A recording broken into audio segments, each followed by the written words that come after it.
Let's see. How's the weather in New York, Darryl? Well, Tristan, Thank you. it was very windy last night. Was it 67? You just looked on your phone, didn't you? No, I was just guessing. It was 67. I don't know what the hell temperature. It was windy. It was so windy. Windy. Oh, it Currently was scary 34. windy. Oh, What? it's 34. 34 right now. It's 34 right now. Listen, I haven't left my house since last March. I don't know what the hell's going on outside. That's good. The temperature. 82 here in Tampa. Oh, I love it.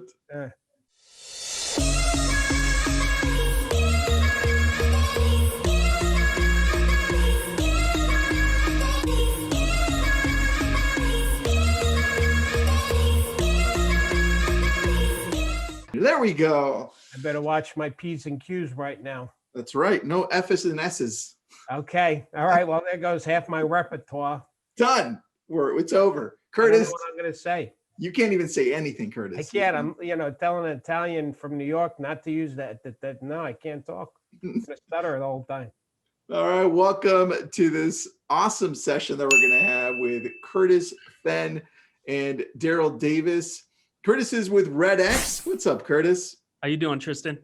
Good, man. Good. And he's a friend of ours here. Darryl Davis, I don't think he needs an introduction, but best-selling author, amazing coach, talented speaker, and he's a funny, all-around good guy. I always like having him. You know what I got, Darryl? He's with REDX. I know. I was waiting for you to say that right after the intro. Well, Curtis, I was setting up Darryl to be like, what's going on?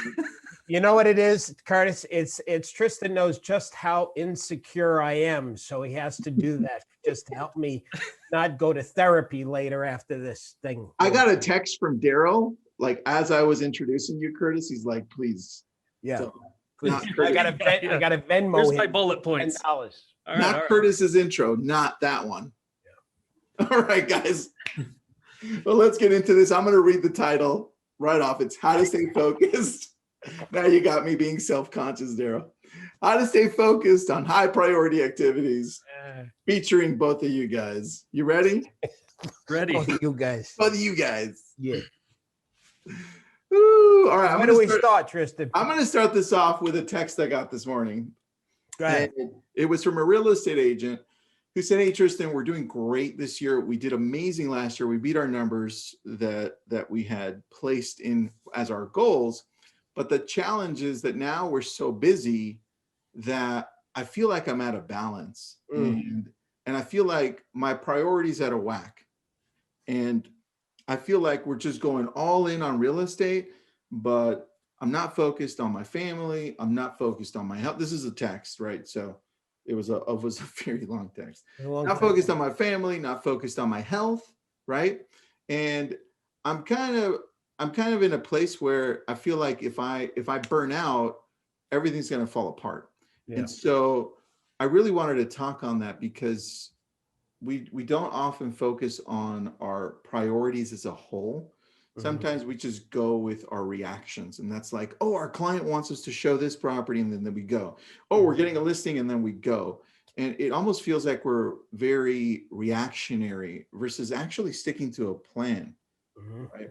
And I don't know which one of you wants to take this first, but how do we ditch this idea of not fully functioning in balance? Because you hear it all the time, like there's no balance, right? There's really no balance. But I feel like when you look at a month or you look at a 3-month process, there's a balance, right? And there's one day you may not have as much time as you'd love to be with your family, but look, you took a weekend off 2 weeks later, and that was just a whole family thing. And then you were working on growing your business because that's what the balance looks like right there. So how do we achieve this as real estate agents so we don't burn out, man? What does that look like? Well, Curtis, can I to kick it off? Because I want to tie in the great tool that you guys have. First of all, when your business is systemized, when you have systems, it helps you to have balance. Okay. When you when you're not good systems in your business, then you're operating from crisis and not by objective. You're putting out fires, you're being torn in all different directions. So this is why I love REDX, because one of the things that Tristan, you and I both know is in building listing inventory and prospecting, for a lot of agents, they have a resistance to that. And if they have obstacles in addition to the resistance, then they don't do it. So what I've always said, for example, just picking because REDX is on the call, if I tell an agent, listen, if I gave you FSBOs on a silver platter, we already reversed it. We checked them against the do not call list. You have the whole history about it. Like if I just gave it to you, what do you have to do? Just one thing, and that's just dial. So you're not wasting time and energy. There's a great book that I read by Charles Duhigg called The Power of Habit. I thought you were going to say there's a great book that I wrote. I was waiting for it, Darryl. Yes, well, of course. Not one, 3 books that I wrote for McGraw. And they're great. McGraw, I didn't self-publish like I did it in my garage. McGraw Hill, they're top. But anyway, that's all about me. Let's move off of me. So having a system like REDX to me is incredible because watch this. It's like people who go to the gym, like Tristan, you work out, right? A little bit. Yeah. A little bit. Yeah. See, I don't work out, I know, but I watch people like Tristan, and I live vicariously through them. Anyway, when you are into working out, you don't. It's like people get addicted to working out. And they love working out. So as a matter of fact, their life works around the commitment they have to working out. They don't try and fit working out into their life. They fit the life into the working out because they have that. There's Monday too, like there's certain days and times. This is when you work out, you block out, you're committed to that. Anyway, so I think one of the things to have balance is what an agent needs to do is block out their time, create habits like prospecting, and have systems to make it easy to do it. So that way they're not getting drained. That's the point of going back to the book, because you threw me there, Tristan, with the thing. I know. The Power of Habit, that book says if you remove obstacles, it helps you create good habits.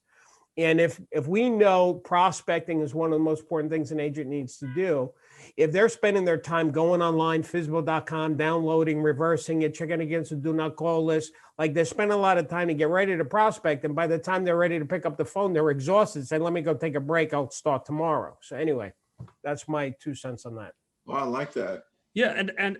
So I really like that because have you ever heard the quadrant thing? Steve Covey talks about it in 7 Habits of Highly Effective People.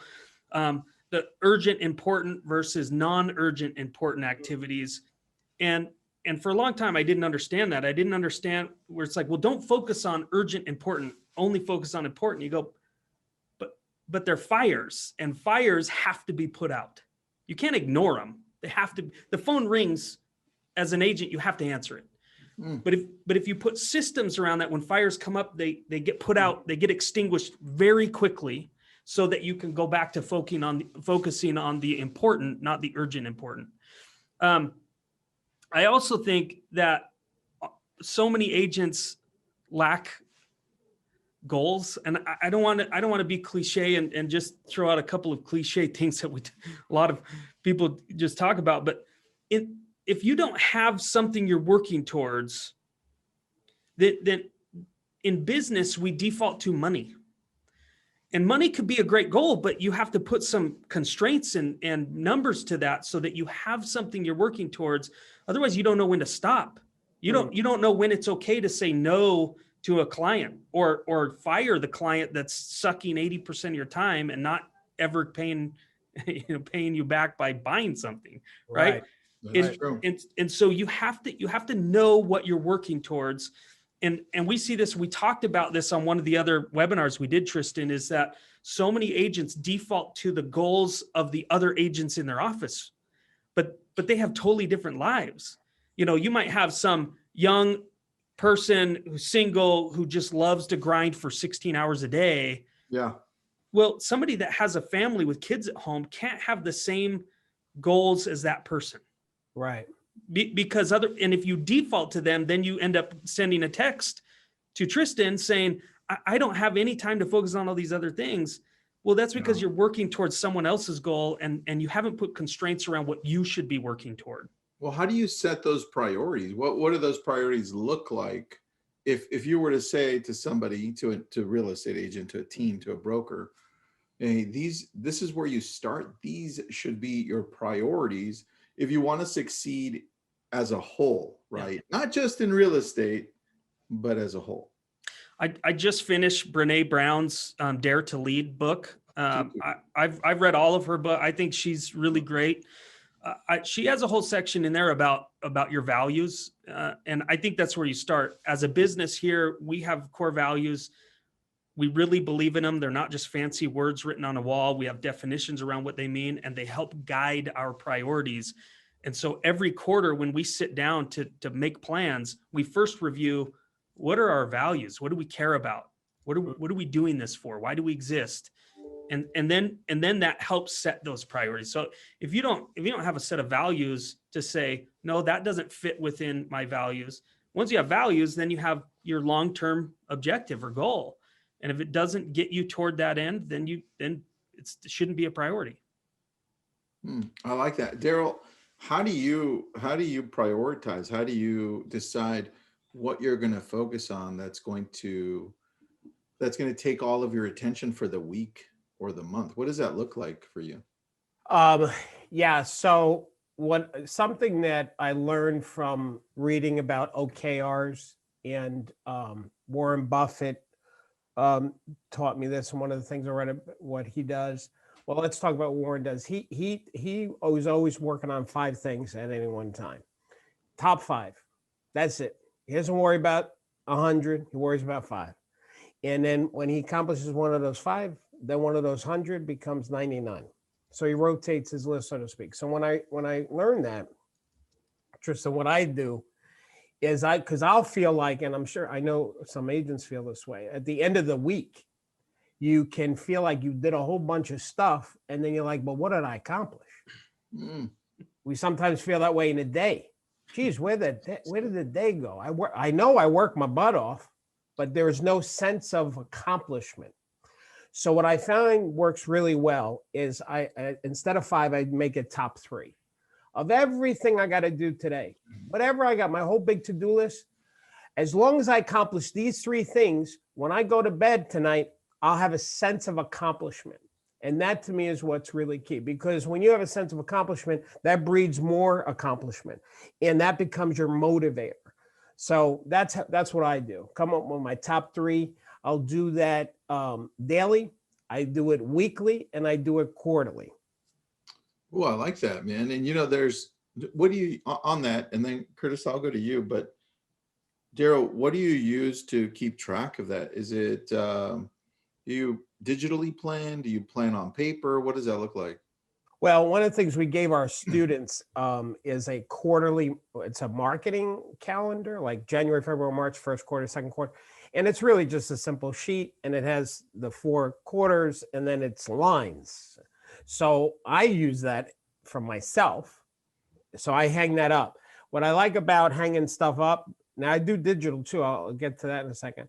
But what I like about hanging paper up is like this behind me, I don't have to boot up to read it or see it. It's right there in my face. That's what I like. Yeah. All right. So, but as far as my daily stuff and weekly stuff, I use our team management software because we're all virtual. And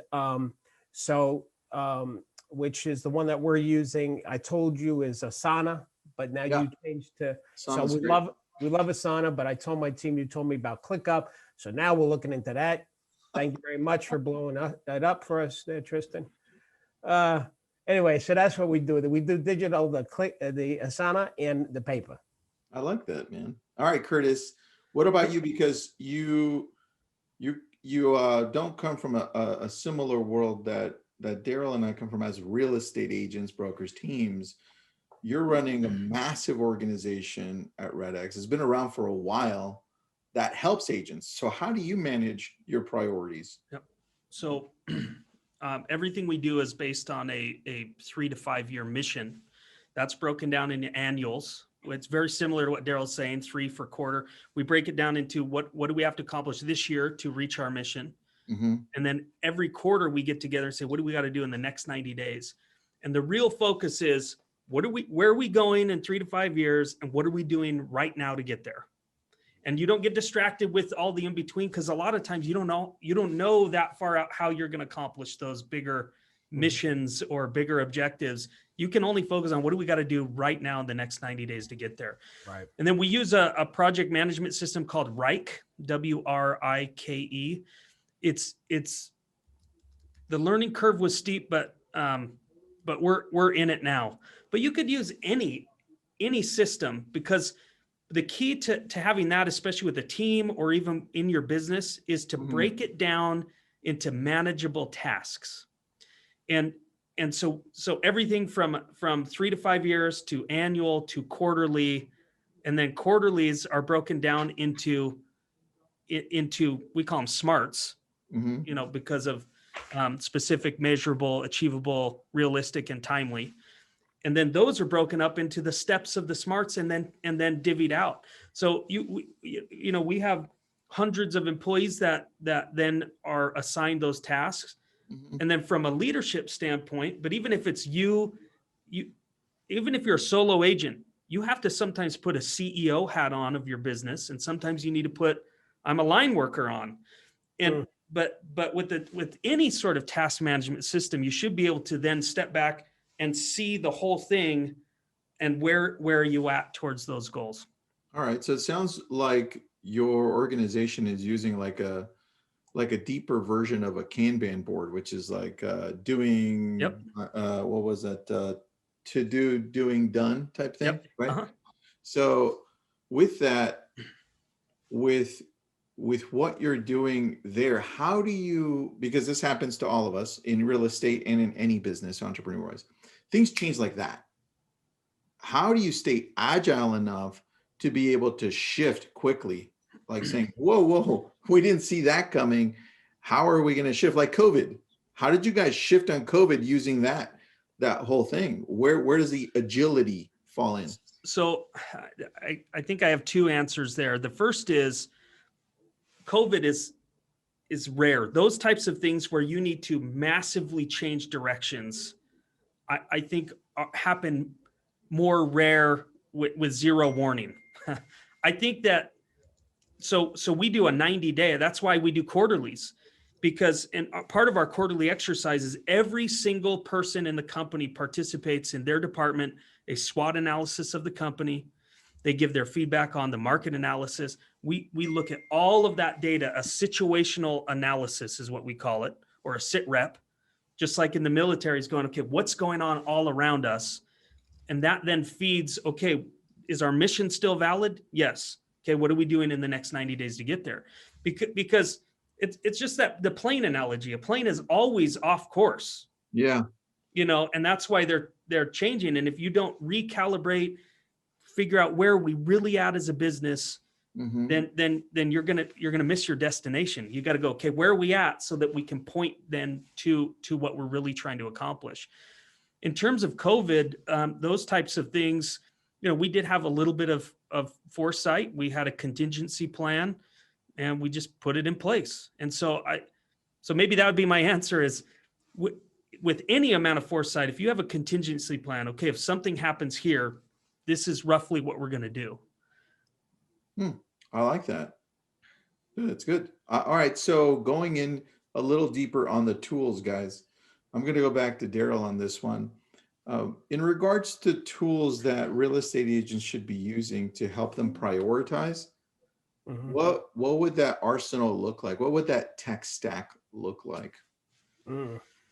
Well, I think you're the stronger on the tech thing. I'm just amazed on all the stuff that you're doing, Tristan. It's the obvious things, I think, at this point, as far as what an agent should be using. Like, if you don't know after a year of this virus, then I'm concerned. I'll say Dude, that's true. We had, and I'm interrupting you because I just remember you told me something in one of our webinars. And that was with, you've got to start with your strengths. So let's say we focus on that first, which is what you said, say, focus on your strengths and then look for the tech that matches you, right? Mm-hmm. So you, with your coaching, you lead agents in a sense of, hey, look, you should really go out for listings through calling your past clients, creating community, your sphere, for sale by owners, expired. So what would the tools look like for the coaching that you do, right? Yeah. So I guess at this point, what we've learned. Okay. So first of all, before the virus, we were always talking about we need to be more tech efficient in our industry. And then all of a sudden the pandemic, and it basically took 10 years of the future, grabbed it and brought it into the present. So like we had to like super quick as an industry figure stuff out. We didn't have time to get to it. We had to figure it out. Now, I used to say in the beginning of the pandemic, it was like we were learning how to fly a new airplane while building it at the same time. And I know a lot of agents felt that way. So right now, the type of tech that an agent needs to have is obviously anything that helps them in prospecting. Again, big fan of REDX. Call dialers, using virtual communication, whether it's through Zoom or GoToMeeting, or I forgot one of the other apps that we recommend. So those are some of the tech things, getting really good at visual presentations, using PowerPoint or slides or Keynote, because you need to be prepared to do that. So that's it as far as the tech side is concerned. I forgot the question now. No, you answered it. That was good. That's a good break. Go get some popcorn and some. Yeah. Now a word from our sponsor. REDX. Going to you, Curtis. So I think tech is an interesting thing with everything going on. I mean, such a big part of that is communication. I think, again, I'm coming from my lens is 120 people that went all in office and immediately went remote in a few days. Mm. And so for us to deal with what we've dealt with in the last year, communication tools are key. We really like Marco Polo, is a video app that goes back and forth. Is that you, Curtis? Your little alarm go off? Yeah, it was my alarm. Telling you got 5 minutes left to talk about priorities. Sorry for the insert, but that's an alarm that reminds me to tell my wife I love her. Oh, that's so sweet, dude. Oh, listen. Not because I forget. I was going to say, because I don't forget I love her, but I forget to tell her. Well, if you need an alarm for that, you're in trouble. I got to tell you, man. I'm not in trouble. I'm utilizing tech to help me be a better person. Yeah, that's the topic here. Yeah, leverage. It's timely. Bad save. You're in trouble. That was a. I don't send her links to my webinars, so we're good. We're going to delete that part from the webinar on the replay on YouTube. So do me a favor. Cut that out. Give it to me. I'm going to send it to his wife. That's what I'm going to do. All right. Okay, back on track. Yes. What were you saying, Curtis? Is this a webinar about being focused? We're back on REDX. Okay, back on REDX. Yeah, Marco Polo is a great communication app, especially if you have a team. And that's all I got to here. Yeah, that's it. He knows he's sweating right now. That was really good. When he gets home tonight, he's in trouble. You that know, was really good. That alarm to tell me. I thought that was coming from your heart. Oh, it's so good. I love it. Oh, all right. I'm going to chime in on this. You guys always make me laugh. What tech do you use, Tristan? Dude, well, you know what? 2 weeks ago, or I think 3 weeks ago, I messaged you, Curtis, and I go, hey, I've got this agent on the team who really wants to start using REDX, and because he's seeing one of our other agents use it. And I'm bringing this guy up. His name's Mark Rader. He closed a $10.5 million online lead from Google in October, right? And And then from there, he was really like, you know, I can do this. This is amazing. It kind of changed his mindset. And so he's like, what else haven't I been doing that I can do? And one of these things was REDX. He's like, hey, I know one of the agents on our team is using REDX and he's doing well. Can I test it out? Right. And he's never cold called. He's never called like this before. So he gets on REDX, teams up with the other guy on the team that's using REDX, and together they decide to dial 200 dials a day. That's besides them calling our database, right? Online leads, everything else that they're doing. So a week in doing this, like every day, 5 days a week, not even the 7, 5 days a week, they have just 1 week, 4 listing appointments, all right, in LA. And you know how hard it is in Los Angeles. It's not as hard as New York, Darryl, but LA. So 4 listing appointments in a week, 2 buyers. You're like, buyers where? Right?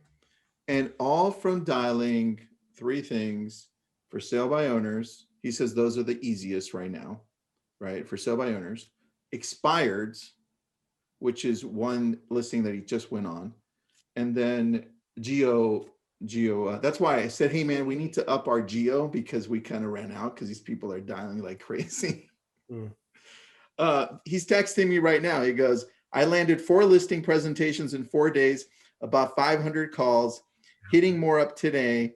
And I'm getting the rest of the team involved. I'm having the whole office call because this stuff works. I'm like, dude. And so these are the tools that allow us to leverage our time because everybody's going out for listings, but they're going in different directions that they shouldn't, right? Why not prioritize where the listings are already raising their hand? Thank you.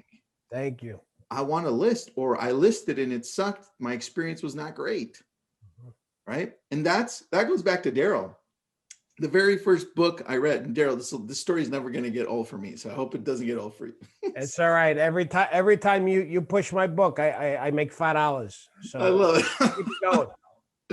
That's funny. The very first book I read coming into the business in 2004 was Darryl Davis's book, and the idea behind it. There's a lot of great pieces to it, but the things that I took from it were I needed to focus on calling those people that were ready now. And that was for sale by owners at the time and expireds. And that's what I did. I literally went out full on that and it worked. So right now you've got to look at where the opportunities are in the current market. And that's where they are. I mean, people 4 listing appointments in a week just from dialing 200. Well, here, let me highlight that because I like what you said because about the now business, you know, Tristan, when I used to do live seminars in front of real human beings, I would have half the room stand up and I tell the other half, all right, let's pretend that you want to get some listings. All these people standing up are FSBOs and expireds who have raised their hand and said, I want to sell now. And you all want to get listings. What do?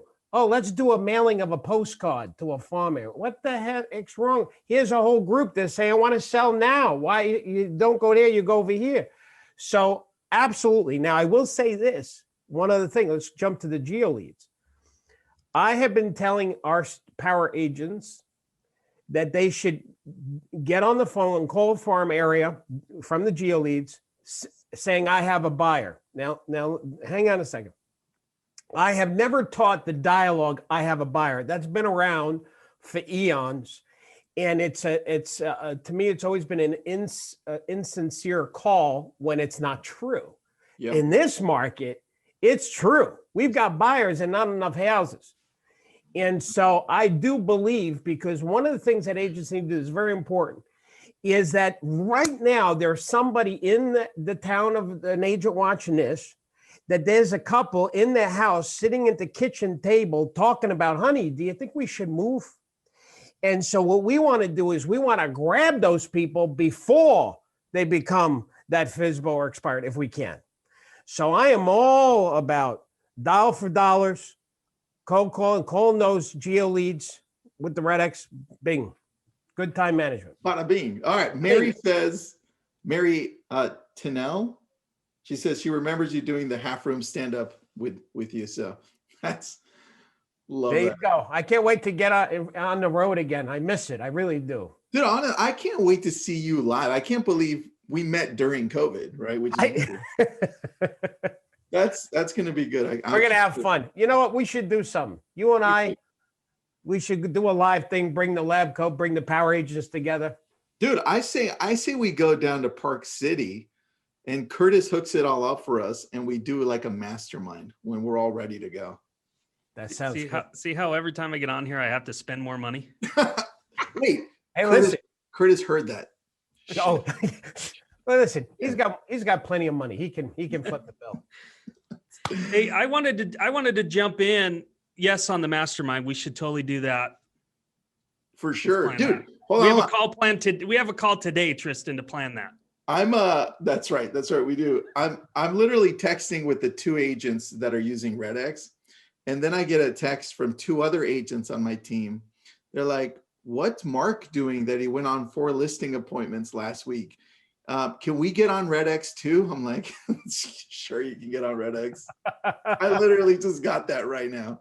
Well, I just want to bring this conversation back to the title of the webinar a little bit, is that what we see all the time is agents see the success of prospecting and they think their life's so busy. They go, well, I just need to hire a company to do the prospecting for me.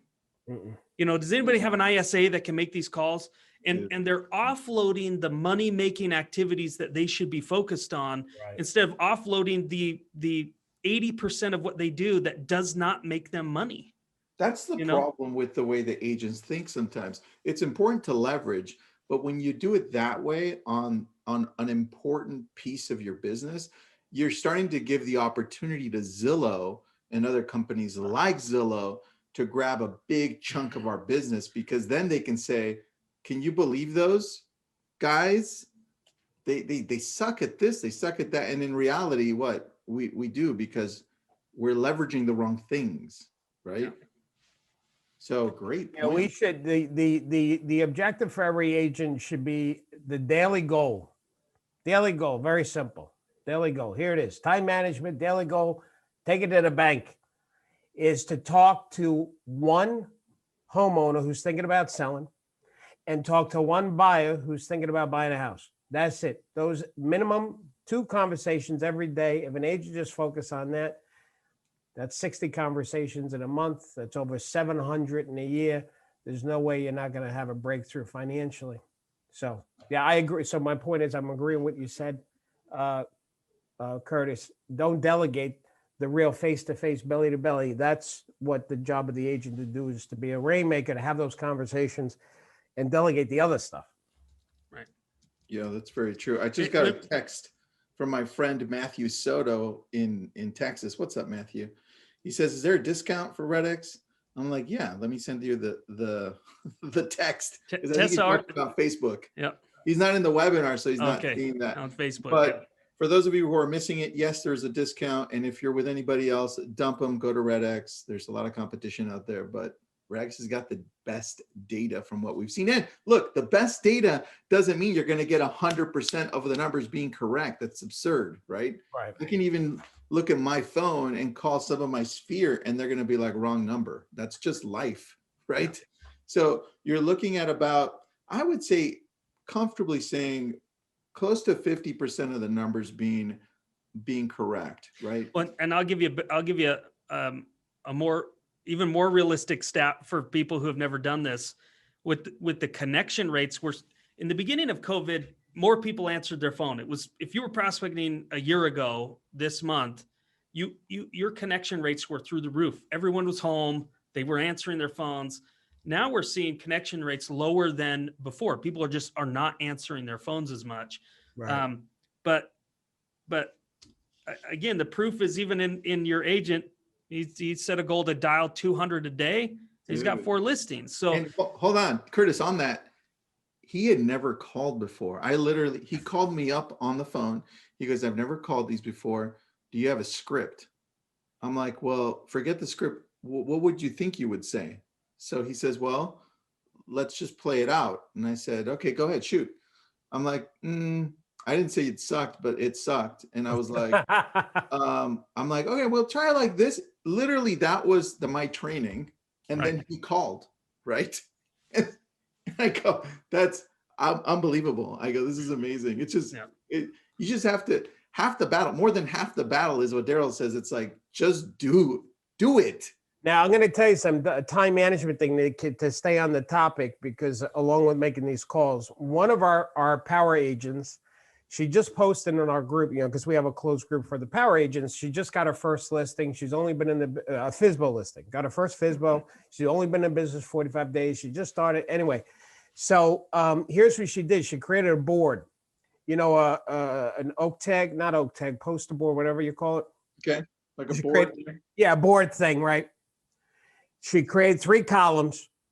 The first column was, I believe, conversations that she had, listing and these are just FSBOs. FSBO conversation, FSBO's appointment schedule, and FSBO listing. So she put up these little dots. We call it the dot board, but she created a version of our dot board with the columns.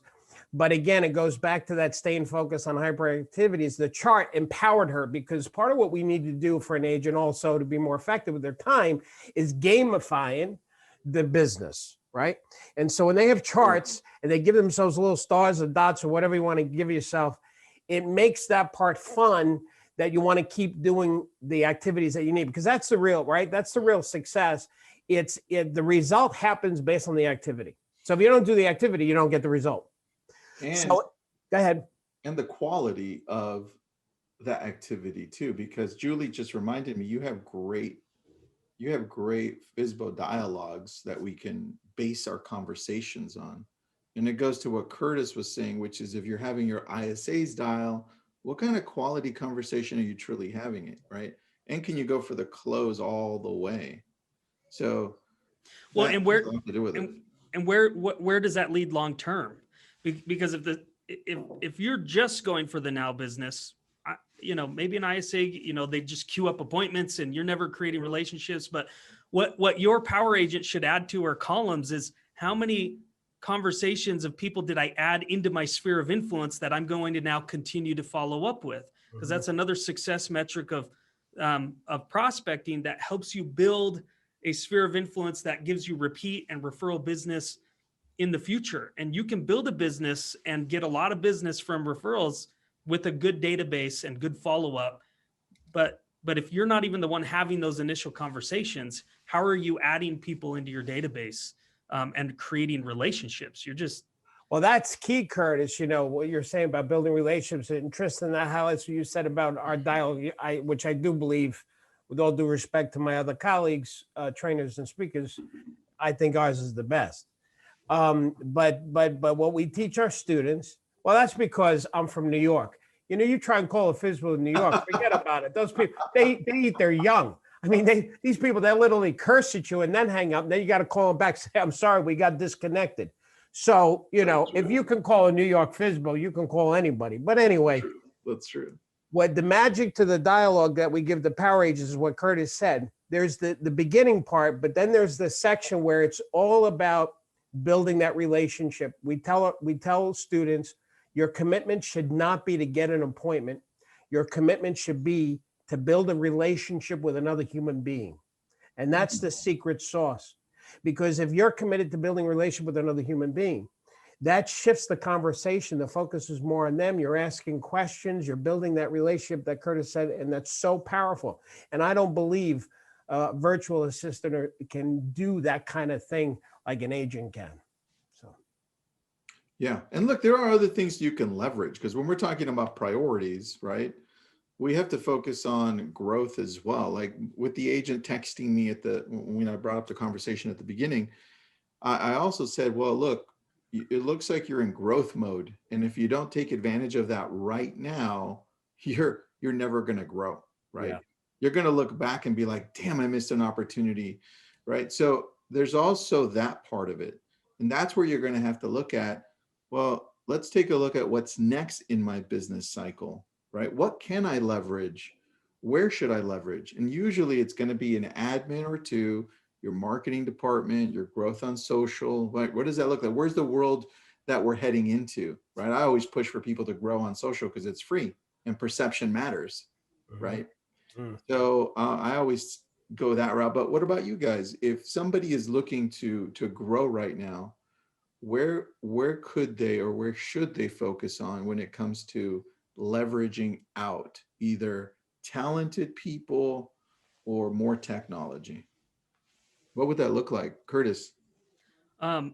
So a couple of just blink reactions there. I think in terms of tech, you have to have consistent automated follow-up with everybody that you know, whether that's on social or through a newsletter.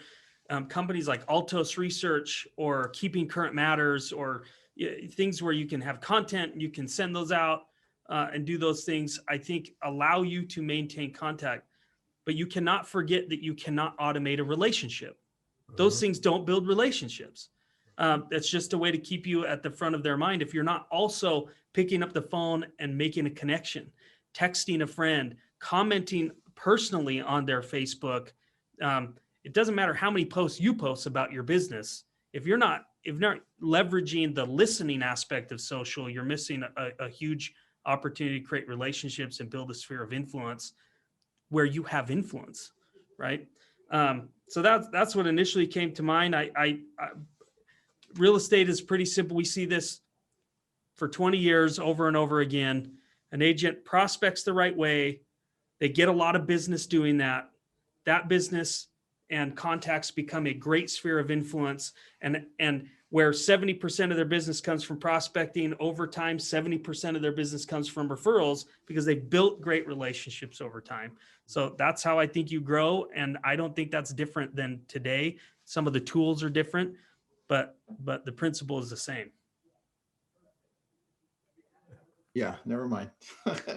I beat Darryl before he said a funny comment that I would laugh at for an hour. I didn't have to. That was funny all by itself. Thanks, Darryl. Thanks. I love it. Well, Curtis, on what you said, that makes sense because it makes me think about, again, leveraging people and what an amazing opportunity you would have to bring in somebody who focuses on that part of your database, right? Making sure that they're all taken care of, kind of like concierge level, right? You look at what's going to set us apart in the future from all the tech people trying to come into our business, Zillow, Open Door, Redfin, all of these companies. The thing that's going to set us apart is our humanity, right? How deep are we connecting with these people? Right. And so I think this is an opportunity for some agents that are in growth mode to be like, wow, what a great opportunity to come in, solidify this part of my business so that I have a business 5 years from now. Yeah. Well, 66% of transactions came from a referral, but that number greatly increases with the millennial generation, 38 and under. And which is interesting because you think, oh, they want tech, they only want to text, communicate, they only want to use Messenger. But the referral, they're trusting other relationships to refer business. They want the human interaction. They want the belly to belly, and you can't get that with Zillow. You can't get that with the tech that we're competing with. That's very true, man. That's very true. All right. Well, can I answer on the growth thing? You want me to talk my 2 cents? Is that you know, if you look at a restaurant, you know, they got really hit on this pandemic, but just overall, the concept of a restaurant, you got the cook, you got the maitre d', you have the waiter and the marketing and the bookkeeper, and each one of these people have different skill sets. Like the chef, their skill set is totally different than the hostess. They can't do each other's job. And then the waiter, their skill set's different than from the bartender. In real estate, we are the chef, the hostess, the bookkeeper, the server, we're everybody. And so, but what we have to do is we have to look at our business in those areas, right? Break up those skill sets. Being a good marketer is a different skill set than the listing appointment, and being good on the telephone sales is another skill set, and they're different. So I think for an agent in growing should look at those skill sets in the different aspects of being a real estate pro and say, where are you weak in that particular skill set? And just set 1 or 2 goals to improve in that skill set. And that's I think, a good plan for 2021. That's very solid. I'm glad you have that correlation between other businesses so people can understand how it is that we need to start thinking as a business. Yep. Right. That's very true, man. All right, guys, anything else that you want to add besides the REDX has a discount that I just put up there? Thank you, Tessa. Anything else you want to add, Curtis or Darryl? I think focusing on the right things, it's just a summary, a recap. You got to focus on the money-making activities. You have to focus on the things that are driving you to some sort of conclusion. You have to have goals. You have to have something you're working towards. Even the growth. I think some people, it's like a badge of honor, be like, I'm growing, I'm busy, and I'm growing, I'm really busy. But what if the time in your life is better if you just sit back and relax and you went, you know what? I need a lifestyle business right now. Like, I'm okay doing 12 transactions this year so that I can focus on where my kids are at, or where my grandkids are at, or where the travel I've always wanted to do. And that would be okay too. But but in order to work toward that end, you have to first set the goal. I love that. Good addition there. And so let's talk about the mastermind, since we got a couple minutes here. I'd love to do a mastermind in Park City when it's not snowing. When it's not snowing? I mean, dude, I'm wearing a beanie and it's 67 in my room. Yeah, but don't you want to ski? Dude, Curtis, is it true? Like, we can't drink though? Like, we have to join a club or something? And Park City's different. They'll let you. All right, because otherwise I ain't coming. Like, I ain't joining a club. Curtis, we have conditions. That's right. By the way, I want. You didn't ask me what I wanted on this webinar here. Darryl, what do you want? I want one of your hats. Oh, I'll send you an LCA hat. Hold on. Let me tell Janice here. I'll make sure you guys both get one. And make sure it's not one you wore, because that would be disgusting. But that's like extra. No, You that's don't want that? Okay. I'm not going to auction your hat. I'll sign a worn one for you, okay? Yeah, good. I'm going to use it in the cat litter. It was on your head. I ain't wearing it. That's so good. Curtis, thanks for being on. Darryl, thanks for being on. If you have any more that you want to say to Darryl, because he's an amazing guy. Tessa just put up his link, darrylspeaks.com/LCA. There you Curtis go. from REDX. We're going to go visit him up in Utah. So thanks for being on, buddy. We also put up the link there for a discount to REDX. Very amazing. The thing I love about both of you guys is you're friendly, you're kind, easygoing. You have a lot of information, and we're always laughing when we talk. So thank you. Thank guys. you. Appreciate it. Thank you. Appreciate it. All right, I'm going to go have a drink now. Thank you. All right, good. Take it off. Go. Drink Go. after this. Take off this your thing. shirt. Oh Take my it God. off. This is crazy. Goodbye, guys. Bye.